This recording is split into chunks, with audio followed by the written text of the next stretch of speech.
Hai semuanya, balik lagi sama Calon Sarjana. Menurut gue sendiri nih, video yang seram itu bukan karena apa yang kita lihat yang ada di videonya, tapi lebih ke kisah sadis yang tersembunyi di baliknya, teman-teman. Contohnya aja kayak beberapa video yang bakal gue bahas saat ini deh. Videonya mungkin kelihatannya biasa-biasa aja, tapi cerita di baliknya jangan diremehin deh. Penasaran? Hai, gue Andre. Yuk kita bahas.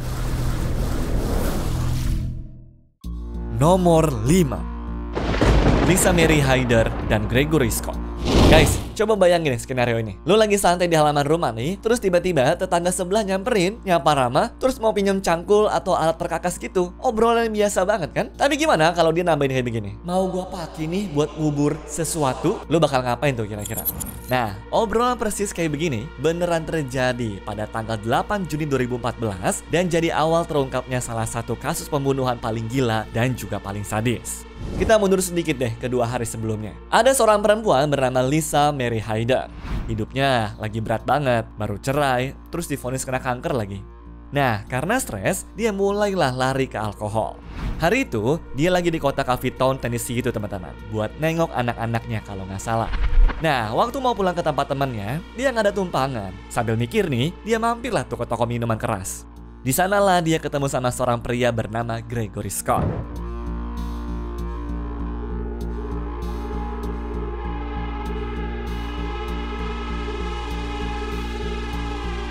Ngobrol-ngobrol sebentar, nyambung, terus akhirnya ya Lisa nanya, boleh nebeng nggak? Ya Gregory langsung setuju-setuju aja lah. Bahkan kita bisa ngeliat tuh di CCTV tokonya, di mana Lisa sempet benerin kacamatanya dan juga benerin rambut sebelum keluar bareng dari sana kan?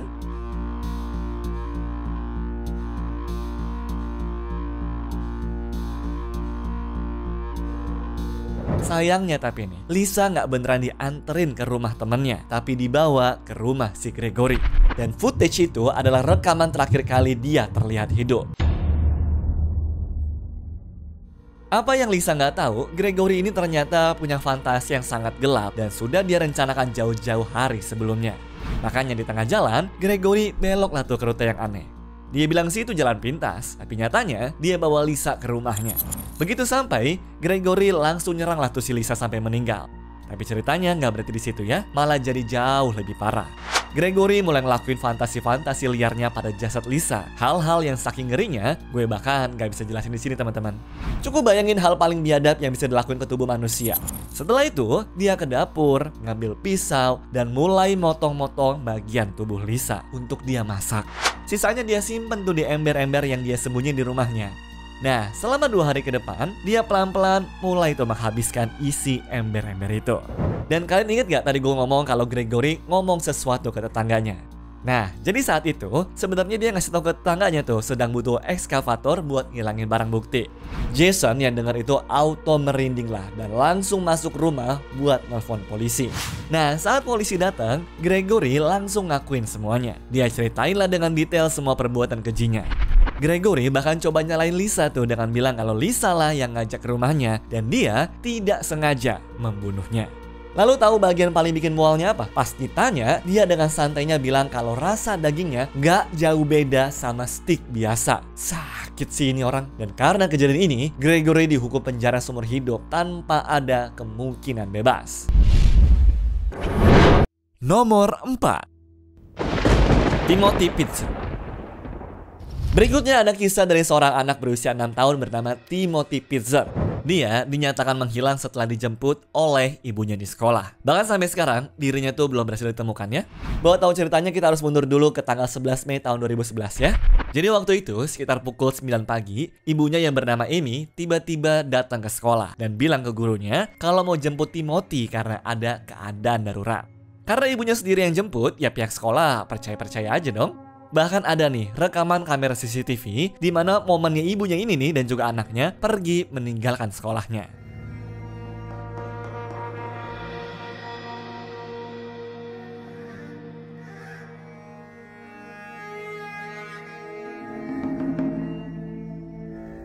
Anehnya, Amy justru bilang ke Timothy kalau mereka akan memulai sebuah petualangan seru.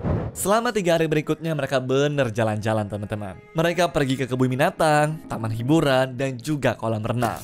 Dari rekaman CCTV di berbagai tempat, Timothy sih kelihatannya emang seneng banget tuh. Ya kayak emang lagi liburan aja lah. Nah, namun di sisi lain, ayahnya, yaitu Jim, panik setengah mati. Dia coba telepon Amy berkali-kali. Ya, kalaupun diangkat, Amy selalu mengelak Timothy lagi sibuk main dan gak pernah mau ngasih teleponnya itu ke anaknya. Nah, tapi di sinilah ceritanya jadi bener-bener bikin merinding. Setelah 3 hari berpetualang, Amy terekam CCTV tuh masuk ke sebuah hotel sendirian. Gak ada jejak Timothy sama sekali di sampingnya tuh teman-teman. Dan ini adalah terakhir kalinya Amy terlihat hidup. Timothy di mana? Ya itu teman-teman yang jadi misterinya. Keesokan harinya pada tanggal 14 Mei, staf hotel menemukan Amy sudah tidak bernyawa di kamarnya. Dia bunuh diri teman-teman. Di sampingnya ada sebuah surat wasiat. Isinya bukan jawaban ya, tapi justru sebuah teka-teki. Amy nulis begini, Timothy aman, dia ada bersama orang-orang yang sayang padanya, tapi kalian tidak akan pernah bisa menemukannya. Masalahnya, polisi menemukan ada bercak darah di mobilnya Amy, yang setelah dicek, darah itu ternyata cocok sama Timothy. Selain itu, ada juga lumpur sama potongan tanah. Penyelidikan besar-besaran pun akhirnya dilakukan lah tuh. Mobil Amy yang penuh dengan lumpur nunjukin kalau dia sempat pergi ke daerah terpencil teman-teman. Yang mana mungkin saja adalah hutan kan? Tim SAR, polisi, relawan semuanya sudah pergi mencari deh. Tapi hasilnya tetap nihil. Timothy Pitzen lenyap tanpa jejak. Nah, bertahun-tahun kasus ini nggak ada perkembangan apa-apa, sampailah tuh di tahun 2019 lalu, di mana ada seorang remaja yang mengaku kalau berhasil kabur dari penculikan dan bilang kalau dialah Timothy. Tapi waktu dites DNA, ternyata pengakuannya itu bohong. Sampai sekarang tidak ada yang tahu nasib Timothy itu gimana. Apakah dia benar-benar diserahkan ke keluarga lain dan hidup dengan identitas baru? Atau Amy melakukan hal yang lebih buruk sebelum bunuh diri tuh? Bagaimana nih menurut kalian? Nomor 3, Field Days. Lo percaya nggak sama hal-hal goib? Atau lo itu tipe yang skeptis yang mikir tuh kayak, itu mah cuma halusinasi. Nah, gimana kalau seorang expert survival yang kerjaannya menaklukkan alam liar dan juga biasa tidur di hutan nih, tiba-tiba ketemu hal goib yang bikin dia lari terbirit-birit? Kenalin, inilah Matt dari channel YouTube Field Days. Untuk konteksnya lebih jelas, isi channelnya dia tuh soal eksplorasi, bertahan hidup di alam liar, berburu, pokoknya yang laki banget deh. Dia sama sekali nggak tertarik gitu deh sama dunia paranormal. Namun, suatu hari di tahun 2021 kemarin, Matt bikin sebuah video yang cukup berbeda dari video-video dia yang lainnya. Di mana dia pergi ke sebuah goa di padang gurun yang katanya terkenal angker.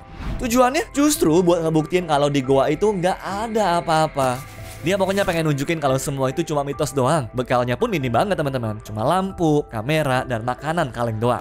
Setelah berjam-jam jalan di bawah panas gurun, akhirnya dia nemu goa itu. Pintu masuknya pun benar-benar kecil banget dan ketutupan sama ranting-ranting pohon. Dan untuk turun ke bawah nih, kayak ada tangga besinya gitu loh. Dia turun, lalu menjelajahi goa ini. Dan ternyata banyak goa-goa kecil lainnya yang nggak bisa dimasukin sama manusia. Cuma semuanya masih aman dan juga normal-normal aja di sini. Sampai akhirnya malam pun tiba.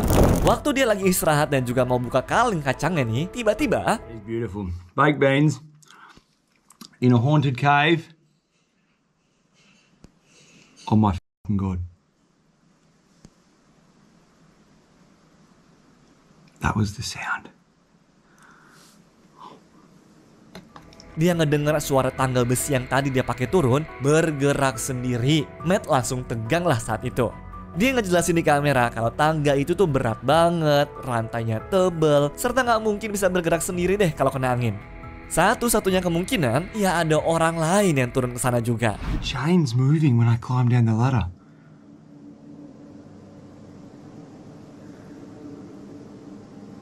It's a big, heavy, thick chain. Wind can't move that. Holy shit. Nah, pas dia lagi ngomong, suara tangga bunyi lagi. Dia makin panik lah di sini. I really hope you guys heard that chain move just then. It is 100% now. I heard it before.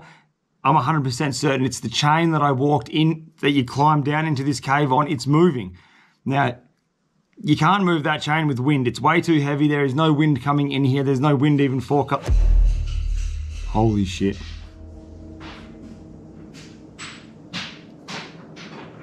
Oh my fucking god.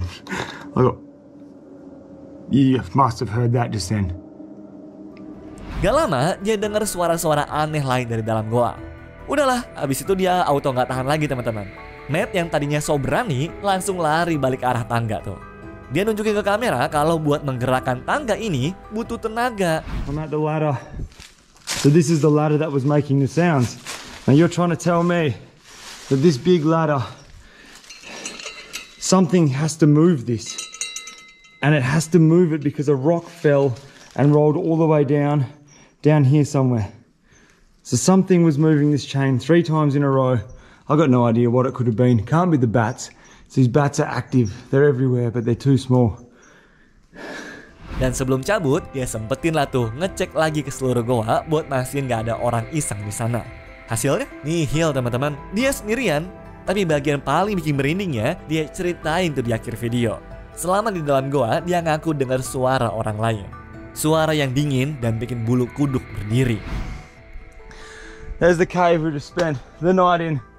Some extremely weird sounds. I just can't justify or think about what could have moved that steel ladder last night. Happened 3 or 4 times. Happened 4 times. Hopefully you guys can hear it on camera. One of the times the chain moved enough that a rock fell from the top to the bottom. Now do you tell me what's big enough to move that chain? Because I'm out here completely alone. There is no cars. There is no one here. And that happened at around midnight, so... Dan sampai hari ini, nggak ada penjelasan logis soal apa yang terjadi di goa itu. Nomor 2. Leonard Lake. Di tahun 1985, ada pasangan namanya Kathleen sama pacarnya Michael Sean Carroll. Mereka udah beberapa hari nginap di sebuah motel yang ada di California. Malam itu kelihatannya biasa aja, tapi sekitar jam 10 malam, Michael bilang pamit tuh mau keluar sebentar dan janji bakal balik lagi sebelum Kathleen bangun besok paginya. Ya udah, Kathleen pun tidur nyantai aja tuh, nggak mikir yang aneh-aneh. Tapi waktu pagi nih, dia nggak pernah kembali teman-teman. Cuma di sini dia nggak panik sama sekali sambil mikir, oh mungkin pacarnya memang ada urusan penting kali. Tapi tiba-tiba dia dapat telepon misterius yang bilang kalau Michael kecelakaan parah. Disinilah dia mulai panik tuh dan buru-buru buat nyari keberadaan si pacarnya itu. Nah, disinilah semuanya mulai runyam. Waktu dia jalan ke parkiran, di sana ada pria berjenggot yang nawarin bantuan untuk nyari si Michael. Ya dalam keadaan panik, Kathleen pun percaya aja sama semua omongannya. Padahal pria itu adalah Leonard Lake dan Kathleen baru aja masuk ke dalam jebakan salah satu duo pembunuh berantai paling sadis dalam sejarah. Siapa Leonard Lake? Dia ini udah punya tanda-tanda psikopat dari kecil. Tahu hobinya? Fotoin cewek diam-diam dan nyiksa binatang pakai bahan kimia. Masalahnya, neneknya juga cuek saat itu teman-teman. Jadi ya nggak ada yang ngontrol semua keanehan si Leonard ini. Nah, masuk ke usia dewasa, obsesnya Leonard makin lah tuh menjadi-jadi. Dia percaya kalau dunia tuh bakalan kiamat dan dirinya harus bikin bunker buat bertahan hidup. Saking seriusnya rencana tersebut, di tahun 1981 dia sampai pasang iklan untuk mencari partner survival di majalah Survive. Dan dari situlah orang gila ini ketemu sama Charles Ng, seorang kriminal dari Hong Kong yang rekam jejaknya nggak kalah kelam. Dua orang gila ini ngerasa cocok tuh dan akhirnya membangun bunker bareng di tengah hutan yang terpencil. Awalnya, bunker itu ya cuma buat persiapan kiamat. Tapi lama-kelamaan, bunker ini gak cuma dipakai buat tempat tinggal, melainkan tempat mereka menyiksa korban, memperkosa, dan membunuh korban, termasuk Kathleen dan juga Michael tadi. Gilanya lagi, semua kejahatannya sengaja direkam pakai kaset. Buat kejahatannya sih polisi gak pernah ngasih info jelasnya tuh ke publik. Cuma ada beberapa rekaman yang dirilis aja nih. I need to explain. What I want is an off-the-shelf partner. I want to be able to use a woman whenever and however I want. And when I'm tired or bored or not interested, I simply want to put her away, lock her up in a little room, get her out of my sight, out of my life. Slave, there's no way around it. Gila banget kan? Dia cuma mau jadiin cewek-ceweknya tuh budak, dan setelah mereka sudah nggak menarik lagi, ya bakalan dibuang. Terus ini adalah rekaman waktu korbannya diwawancara. If you don't go along with this, we'll probably take you into the bed, tie you down, shoot you and bury you. So my lady, time's up. Make your choice. I want to be available. Tell me what to hear. While you're here, we'll keep you busy. You'll wash first, you'll clean first, cook first, you'll cook first. That's your choice in a nutshell. It's not much of a choice. Unless you've got death wish. Iya, itu adalah momen sebelum korbannya diperkaos. Masalahnya, dua penjahat ini nggak cuma nyulik korbannya, mereka juga mengambil identitasnya buat menipu keluarga korban. Caranya sama kayak Michael sama Caitlin tadi. Nah, menurut perkiraan, ada lebih dari 10 orang korban yang termasuk anak-anak tuh, dan tidak ada satupun dari mereka yang berujung selamat. Akhirnya mereka baru ketangkep di tahun 1985 ya. Charles waktu itu nyolong di toko, terus polisi nemu KTP yang ternyata adalah milik korban yang hilang, di mana bernama Robin Scott Stapley. Sayangnya, waktu nunggu pengadilan, Leonard bunuh diri pakai cyanida yang diselundupin ke penjara. Sedangkan Charles dapat hukuman mati dari pengadilan. Nah, yang lebih mengerikannya lagi, waktu polisi bongkar bunkernya pun, yang mereka temukan tuh bener-bener kayak mimpi buruk, teman-teman. Ada sekitar 20 kg tulang manusia, ember penuh dengan kartu identitas korban, peta harta karun, jurnal sadis, dan tumpukan kaset berisi semua aksi sadis mereka. Nomor 1. Pesan aneh di hutan. Niatnya pergi ke gunung tuh ya buat liburan dan nikmatin udara-udara alami yang masih bersih dan juga sejuk. Cuma apa yang dialamin sama YouTuber Hike Slam ini malah creepy banget, teman-teman. Sebagai konteks, Phil ini bukan pendaki amatir ya. Dia sudah bertahun-tahun pergi ke pegunungan Appalachian di Amerika yang memang terkenal angker dan penuh misteri. Ya singkatnya, dia ini jagonya lah. Nah, lanjut ke ceritanya. Jadi di tanggal 19 Desember tahun 2021 lalu, waktu lagi hiking sendirian di sana, dia mulai menemukan hal-hal aneh tuh. Awalnya sih semuanya normal-normal aja. Dia cuma nemu ada banyak sampah di jalur pendakian. Tapi setelah diperhatiin lebih detail lagi, di hampir semua sampah yang dia lihat selalu ada tulisan-tulisan yang nyeleneh. Mulai dari lirik lagu, ayat-ayat Alkitab, bahkan ada kalimat yang nggak nyambung sama sekali. Ya mungkin kelihatannya aneh, tapi di sini dia masih coba mikir tuh kalau semua ini ya cuma ulah pendaki-pendaki yang iseng dan rese aja. Tapi makin jauh dia jalan, Phil malah nemuin hal yang lebih aneh lagi. And there's a dead duck here.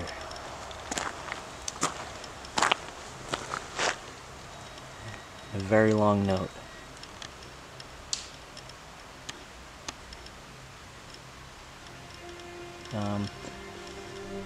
And it looks like it was just put here because it's not wet. That duck is fairly recently killed. Alright. Kinda creepy. Dia nemuin ada bangkai bebek yang masih segar. Terus ada beberapa catatan misterius yang sengaja dibuka dan ditahan pakai batu gitu. Di sini dia udah mulai ngerasa kalau tulisan-tulisan ini ya buat dia merinding.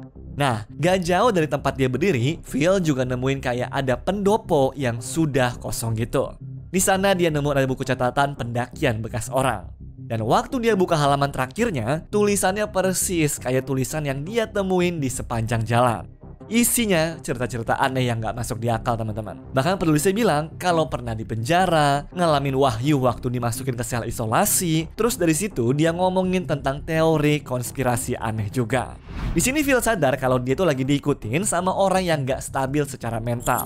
Cuma waktu dia iseng tuh buat balik ke pendopo tadi, dia nemu kayak potongan botol yang digantung di atas atap gitu yang tulisannya Beware of the Mice, the Dead Talk and Walk. Atau kalau di bahasa Indonesiain jadi waspadalah terhadap tikus-tikus itu yang mati pun bisa berbicara dan berjalan. Ya seolah-olah si penulis ini bilang, gue tahu lo di sini dan gue lagi mengawasi lo. Malam itu Phil nggak bisa tidur, teman-teman. Dia siap-siap di dalam tendanya tuh, pakai sepatu juga. Ya jaga-jaga kalau harus lari kali ya. I still have my shoes on.